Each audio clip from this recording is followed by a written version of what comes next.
Coachella, Tomorrowland, EDC, music festivals are fun for everyone to just come and enjoy, have a good time and party. And a rapper named J. Rule and a businessman named Ja Billy Rule. McFarland decided they should have their own music festival in the Bahamas on the private island, formerly owned by Pablo Escobar, the drug lord.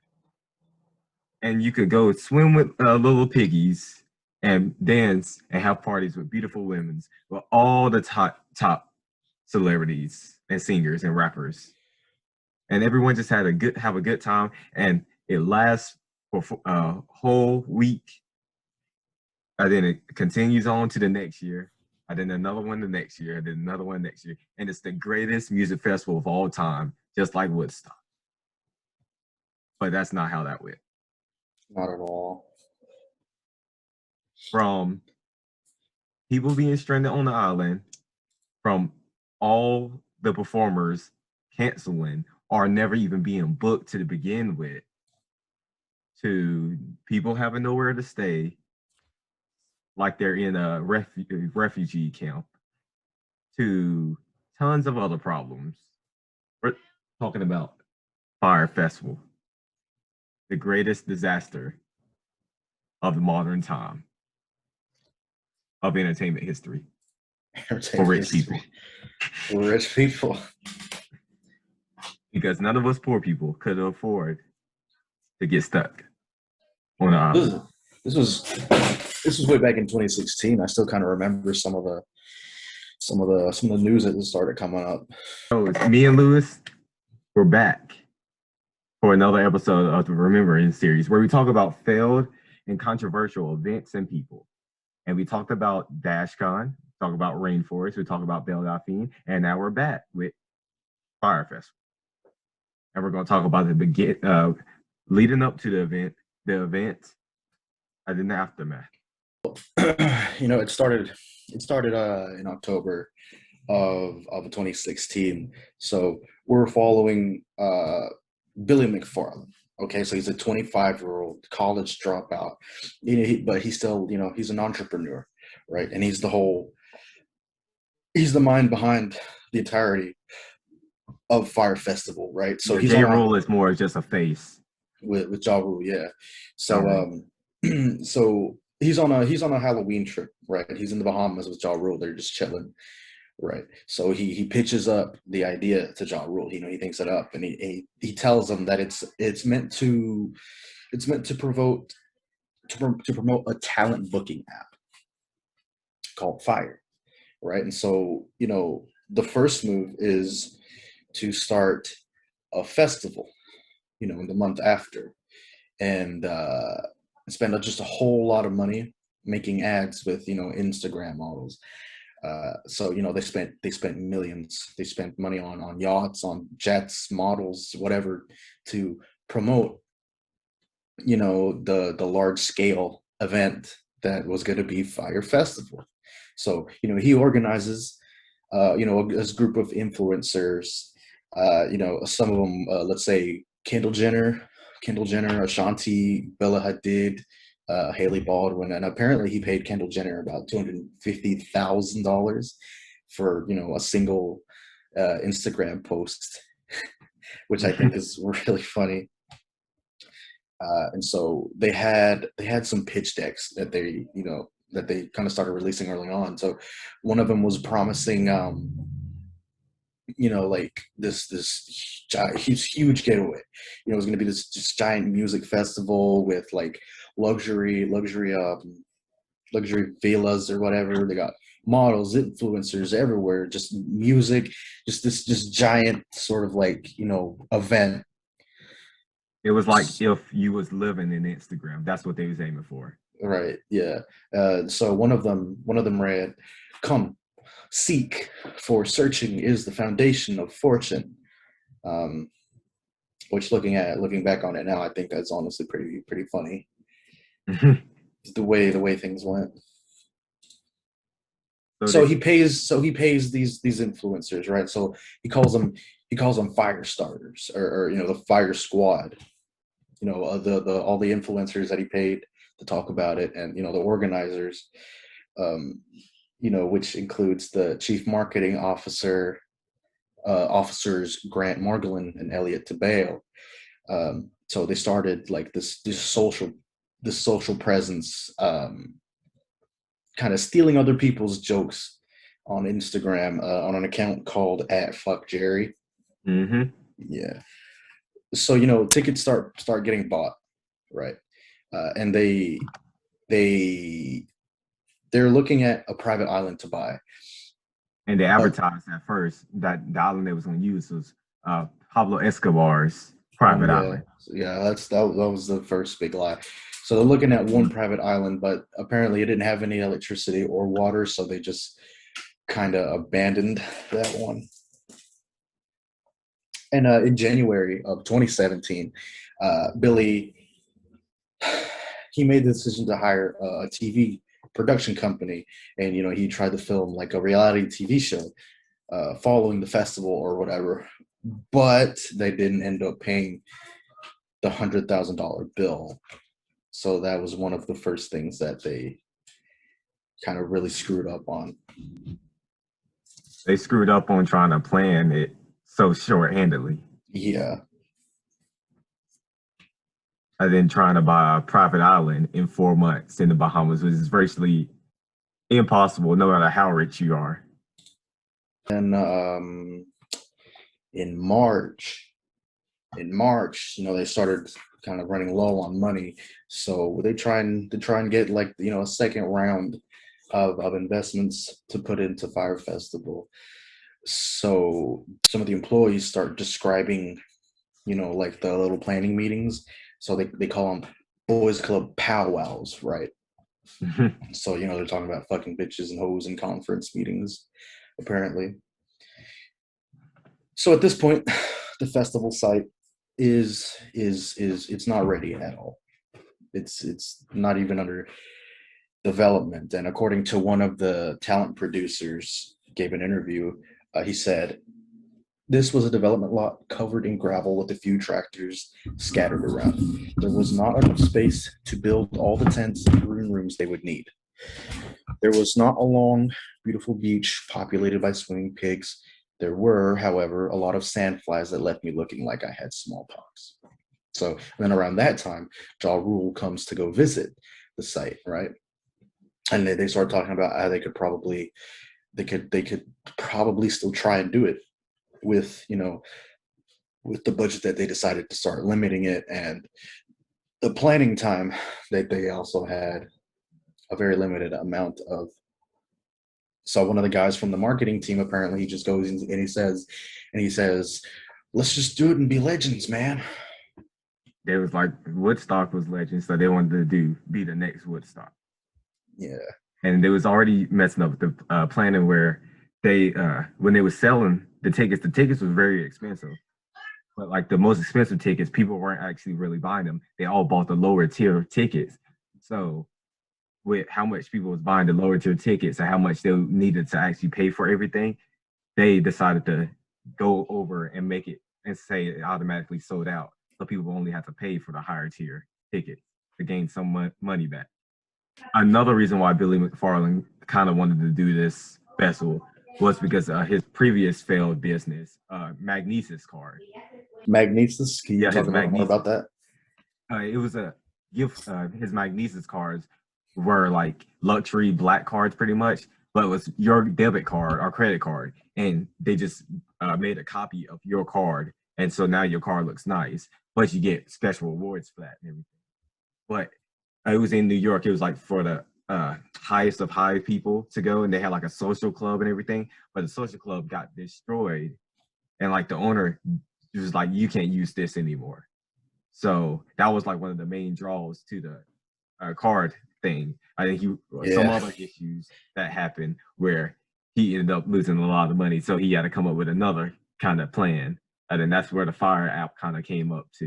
Then he's like, "How are we going to advertise this? How are we going to make some more money?" And then that's where the Fyre Festival came up to. Yeah. It's all just so embarrassing, honestly. Yeah, then while leading up to the event, they was having more problems after problems. Like they had to keep on making budget cuts because they were just not having the money to do the stuff that they was trying to do at all. Like the villas they was trying to do, they had to scrap that. They had FEMA tents. FEMA tents. That was it. And they didn't have like the planning in here, like anyone that knows how to plan would be like, this is not gonna work. Like a regular wedding planner, that's a regular wedding planner would be like, this is not possible. Because when they got there and they asked the locals, is this possible? They said, this is not possible, but they're going to still take the job because that's still money. They're like, this is not a good idea. And even Ja Rule was like, is this really gonna happen? But he just kept on going. He was like, okay, Billy mostly got his hands on here, but they had to just keep on making budget cuts. And then like the original plan with their private island, that was going to even, if that they did that was going to even cost more money because they would have had to build an airport to get like advertising it at the very beginning. If you just sit down and really thought about it, it wasn't going to make sense. They wanted to have like thousands of people go to a private island, and you can't take a commercial airplane to a private island. You have to first build an airstrip and all that stuff. So you're gonna take like more of like smaller airplanes. So obviously, just right there taking the smaller airplanes, you know how long that would take just to take everyone back with those that have like 15 people in there. You know, talk about like the investments that where he was getting a lot of the money from, and like how he was lying to investors. Why don't you handle that right there? I feel like I've been talking a good minute. Well, he was lying to a lot of investors on what the Fyre Festival was and stuff, and the Fyre app. So he was just doing a bunch of IOUs, or I'm gonna pay you back later, to a bunch of this stuff for the festival. Like just with the stage alone, it was gonna be like $50 million or something like that. The villas is gonna be $10 million. So they came up with the plan. They wasn't thinking about how much it was really gonna cost and how long this really takes.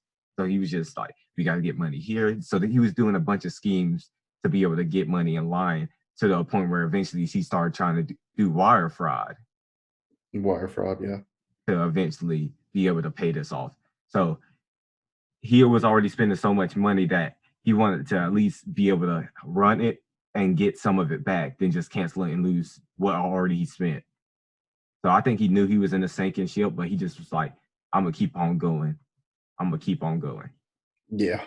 To where they even have problems with the customs, where they couldn't even get no water for the music festival because, you know, customs and all that type stuff.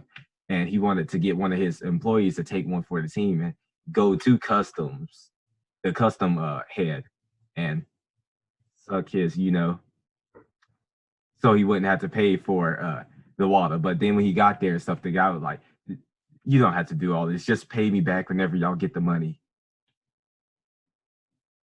Well, he messed up like a hell of a lot. They was gonna have to. They needed to pay $175,000 in custom. Jesus. And that man was gonna give head, so they wouldn't have to pay custom. So his head was worth $175,000. Hey, look, bro. At least Kendall Jenner got paid, right? Yeah, and a lot of the influencers that they said was gonna be there wasn't actually gonna be there. You got anything else to say before we actually get to the actual event? Well, we could talk about just a little bit more about the lead up. Okay. Yeah. So during March, early April, you know, so they planned to sell 40,000 tickets by March 31st. But according to a little bit of research, the number figured a little lower than $20,000. And so then, like we were saying, you know, the super luxurious housing that they advertised was changed to the FEMA tents. And then in April, they sent some staff to the Bahamas to, you know, visit everything. And they were supposed to put together, you know, a meal plan. They were supposed to put the staffing together too, and, you know, catering and all of that. So speaking of catering, the the catering group that they had hired, they pulled out of their contract with Fyre Festival. The reason for that was that the organizers for the festival, they rejected the six-figure cost that was going to be that they were going to have to pay for, that catering company. And with the budget that they had, they just couldn't find any other caterers. And after that, Blink 182 drops out, so they're not headlining anymore. And they said they put a statement out, and they said that they weren't confident that they would have had what they needed to give the audience the quality of performances that they always give their fans. So Blink 182 was out. From April 28th to the 30th, and May next week after that, May 5th to the 7th of 2017. Right.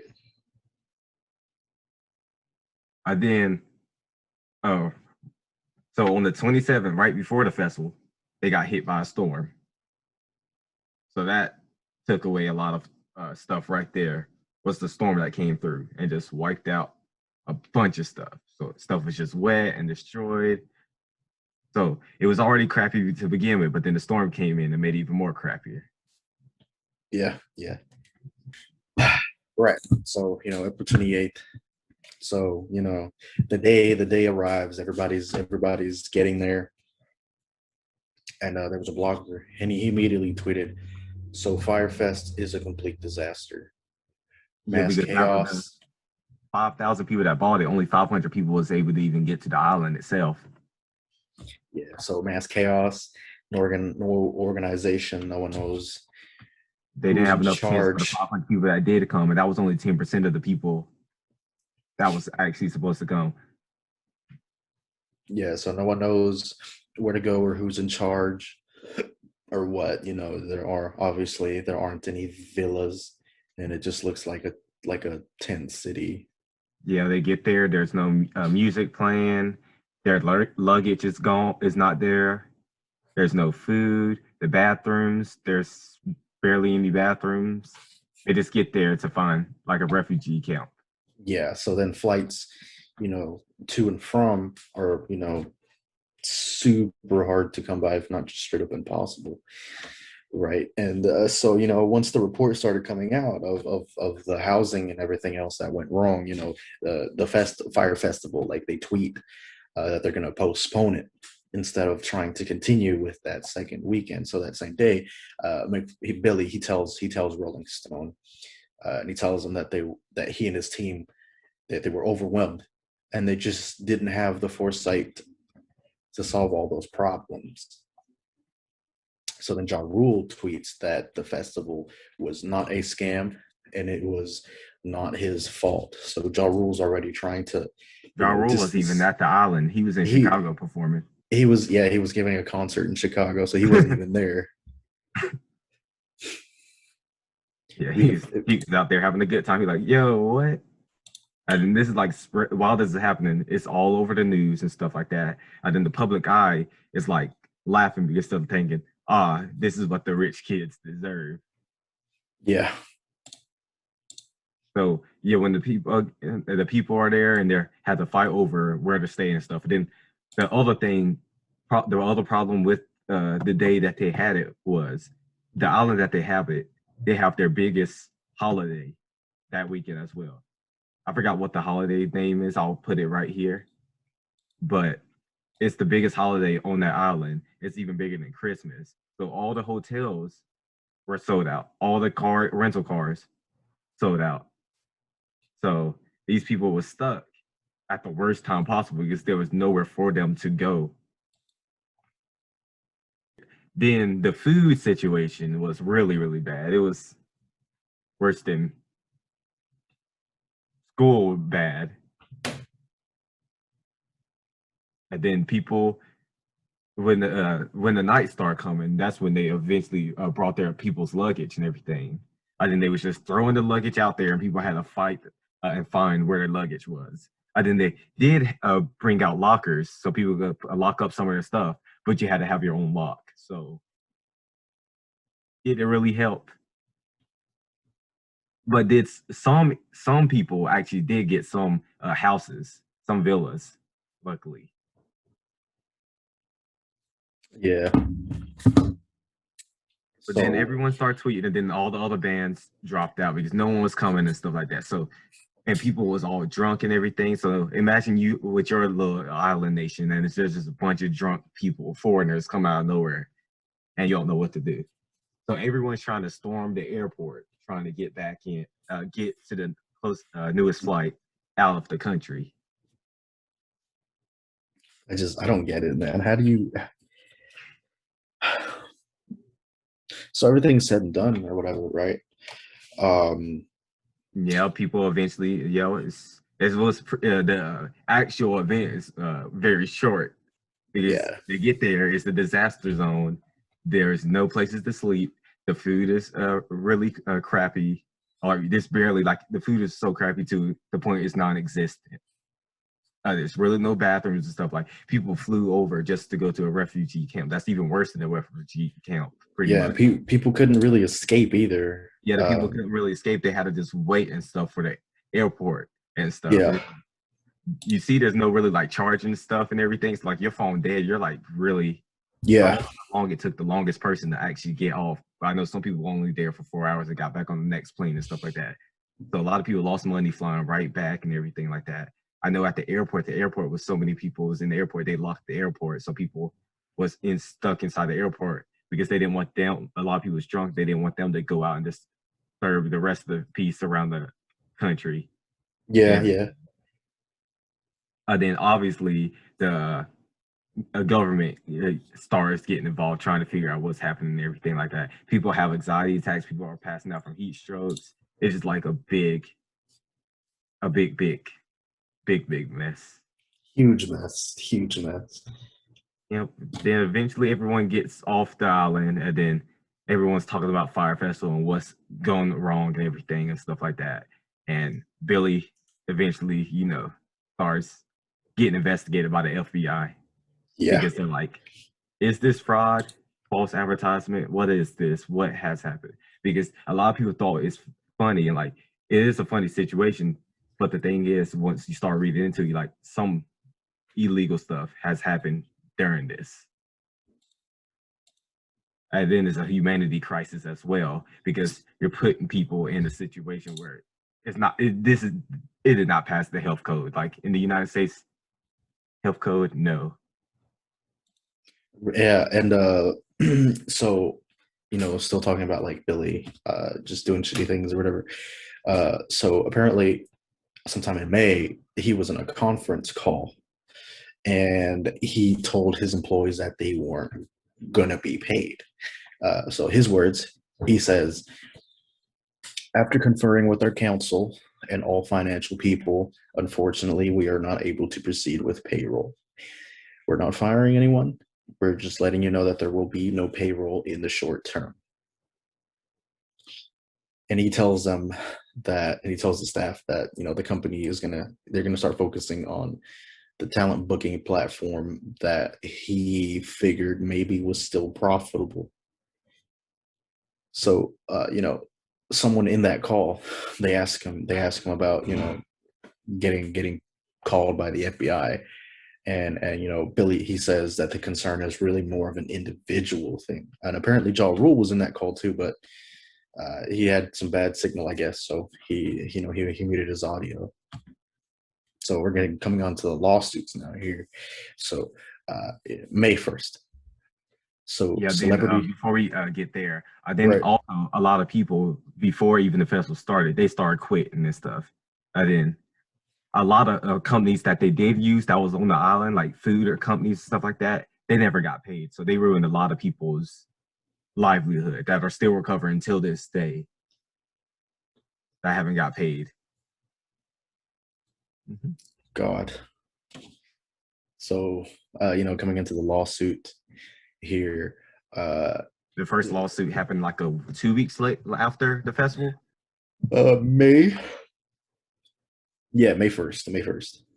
Okay, so the first a week after, yes. So there was $100 million lawsuit against both Billy and Ja Rule.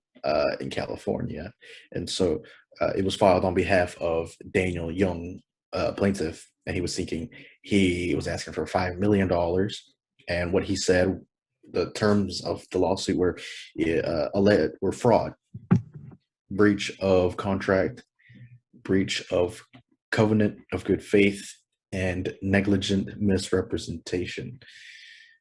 So, the suit was seeking a class action status with more than 100 plaintiffs. And, it was expected that they would kind of, try to ask for, a minimum of $100 million. There was an amended complaint that they filed a couple days later, and they called the festival a front for a Ponzi scheme. And honestly, I can see, I could agree. Yeah, from the beginning, you could tell this was because Yeah, just with his history with the card that I told you about and all that, he's a con man. Yeah, so he really is. The Bahamian government banned them from ever having a festival. They banned any sort of business on those islands, and they said that the Ministry of Tourism, of the Bahamas, said they told TMZ that they were going to have future festivals with way more strict regulations. So all that's going on right now. So the Fyre media or whatever, they're emailing the people that bought tickets, and they gave them refunds though, didn't they? Yeah, they were offering them like passes to next year's Fyre Festival instead of a refund. And so what those emails said was, we have received support and commitments from several musicians to perform at next year's event. We would be so thankful to have your support as well, because of course it went so well the first time, and everybody was happy, right? I was happy. You were happy. So then there was a second. They didn't get refunds? I couldn't find anything that was super clear on that. All I see is that they were offered either a refund or tickets to 2018 Fyre Festival. That's all I see. I couldn't find anything about anybody actually getting like a refund. From what I'm seeing, nearly 2 years after the Hulu, after it's been thousands of people tents to call off, soon after exchange, they could either get a refund or tickets for Fyre Festival 2018. They offered a 2-for-1 deal. The refund was reportedly read: you would prefer to exchange a 2017 ticket for additional 2018 VIP pass as opposed to receiving a refund. If purchased 3 passes for 2017, you would receive 6 for 2018 VIP passes in total. So obviously, Fyre Festival 2018 didn't happen. Yeah, obviously. Yeah, I couldn't find anything about it. I'm not sure, so I'm not even going to say anything about it. After that first lawsuit, though, they had a second and a third class action lawsuit. Okay, so some of them got refunds, but not all. Okay. Some of them, okay. Yeah. Well, anyway, after that first lawsuit, they had a second and a third class action lawsuit there. So the first one was talking about how how we paid the Kendall Jenner and all them, the influencers to kind of promote the festival or whatever. And so according to this article by Vice, not one of them was paid less than $20,000, and none of the posts they weren't marked as ads. So these influencers, these celebrities, were giving off the impression that a whole bunch of just like super rich people and like celebrities and all that were going to be there, but nobody was, nobody of importance anyway. And so the second one was a suit that was filed in New York City. So two attendees, Matthew Hurley and Anthony Lauriello. So they each bought the $1,027 ticket packages, and they put money on the Fyre bands that they were selling to try and raise money because the ticket sales just weren't enough. So they were alleging false representations, material omissions, and negligence regarding the festival, and the failure to organize, prepare, and provide attendees with the experience that the defendants marketed as being a luxurious private island getaway. So they were hit with those 3 huge class action lawsuits. That's when the FBI came, and Billy got arrested for wire fraud, for stuff that happened at the festival and stuff before as well. And then later on, he'll have another court date. But all the people that was on the email list of the Fyre Festival, they was getting calls for tickets to events, like Beyonce events, Hamilton, the Fashion Week, stuff like that. And like he'll get the tickets and pay like a lot, and then he'll sell them to these people. And then the next event, he'll just buy the tickets, and then he'll make his money back from selling them for the next one. So each time he was like making money, but he was losing money at the same time. So he was just a ladder. But then like some events, like I forgot what the name is. I'll put it right here. It was a fashion show, but obviously they don't sell tickets for that. Or like Hamilton, you're not about to get 100 Hamilton tickets at a Hamilton. What's it called? Theater show. Yeah, Hamilton theater show. You're not about to get 100 tickets for that. So he was still trying to scam people, even though he was already getting them under investigation from the FBI at this time.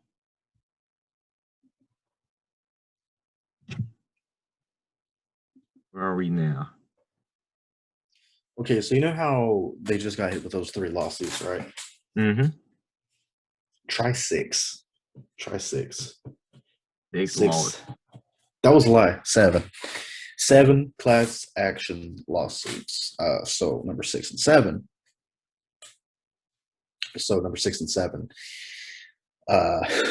So 6 was they ticket buyers in Florida were alleging that the Fyre organizers, no, not the organizers, I guess you could say the Fyre staff or whatever, that they were threatening to sue people who were talking about the event online, like attendees that were talking about the everything that went wrong.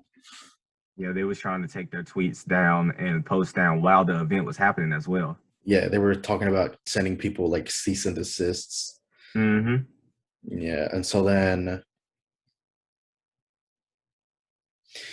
number 7 was a funding LLC against Ja Rule, not just well, it wasn't even really against Fyre or Billy. This one was like against Ja Rule straight up, and so it's saying that Ja Rule, he guaranteed a $3 million loan to get the festival up and running, and that him and his assistants or whatever, that they stopped making the payments. So they paid $1 million, but then they stopped making payments after about later on in April. But apparently the Ja Rule and Billy, they agreed to make weekly payments until the debt was cleared. So then that funding LLC is still looking for repayment, in interest and legal fees. A lot of people are looking for payment from them still. Yeah. And Ja Rule kind of got out scot-free, really. I would say he did. Yeah, he got off Billy's in jail for 6 years.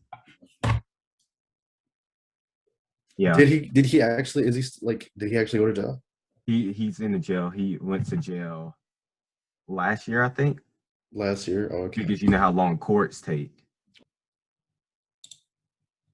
He was sentenced to 8 years in March 2018. Yeah, but and a $26 million recession for mail and wire fraud. He was put in jail for 6 years for mail and wire fraud. Mail and wire fraud. Mm-hmm. Anything else? Anything else you want to add? Final thoughts? Anything like that? Also, so this thing was mostly Billy's fault. Like Billy's the comment. Ja Rule, he wasn't like fully into it, but he knew it was a sinking ship because he was asking people about this. But I think he was just too far in to drop out. But he wasn't like really. He was like more of like probably 10% to blame compared to Billy. Yeah, Billy's I would child. I would still blame him for Yeah. not jumping ship, but like clearly he was never really sure about it. You know, if you read any of the tweets or any interviews he gave about it, you can tell like he's not sure about it. He doesn't know what's going on. You know, it's I would really say Billy was the And then con man also here. a lot of people are thinking, should we blame F Jerry as well, the advertisement company? Oh yeah, the Instagram account. Yeah, because they was still advertising even though they was kind of knowing, but they said they was getting paid to advertise, so that was their job, nothing else. But Right, yeah. they like on Netflix, the Netflix documentary of this is made by that studio, made by F Jerry.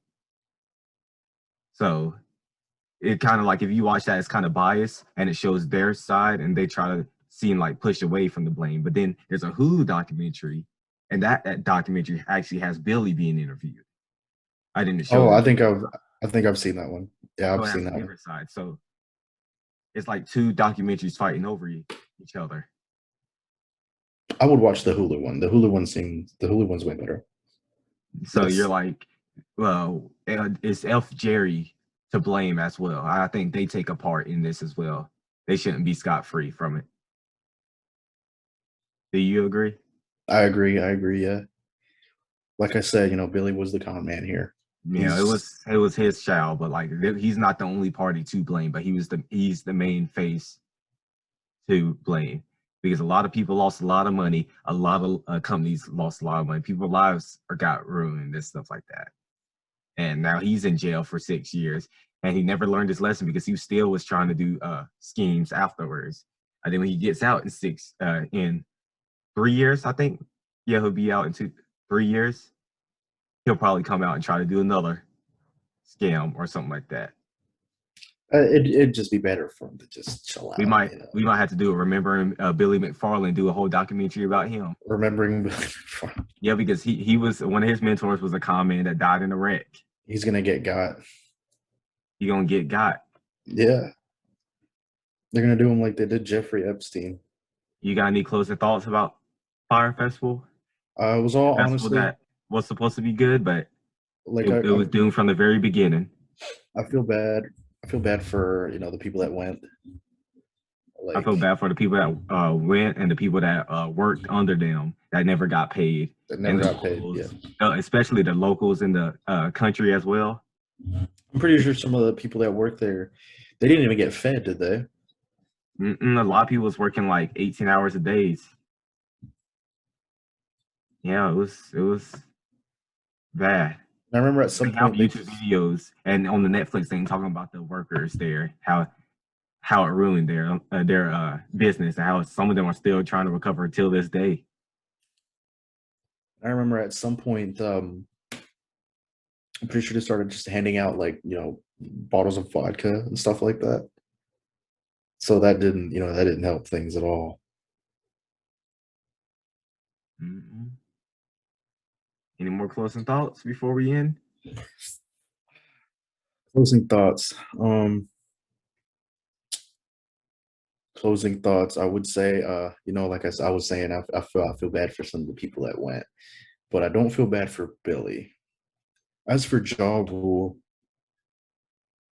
I wonder what Ja Rule's doing right now. Being rich. What do you think Ja Rule's doing right now? What do you think he's up to? I hope he's okay. Probably being rich, having fun, making money. He said he haven't visited Billy in jail. You want to go visit Billy in jail? Yeah. And we're going to start Fyre Festival 2022. Watch out for it, fellas. That's all we got to say. And our next video, I don't know what our next video will be. What you think? I don't know. How about we just surprise him? Yeah, we're going to surprise you. It's going to be about Lewis. Remembering Lewis. Remember Lewis? Because I got. He got. Just like Billy's about to get got, huh? So peace out, guys. And Billy, if you're watching this, learn your lesson, man. Learn your lesson. Ja Rule, if you're watching this, let me just say, like, I love you, man. Hope you're okay. Wherever you are.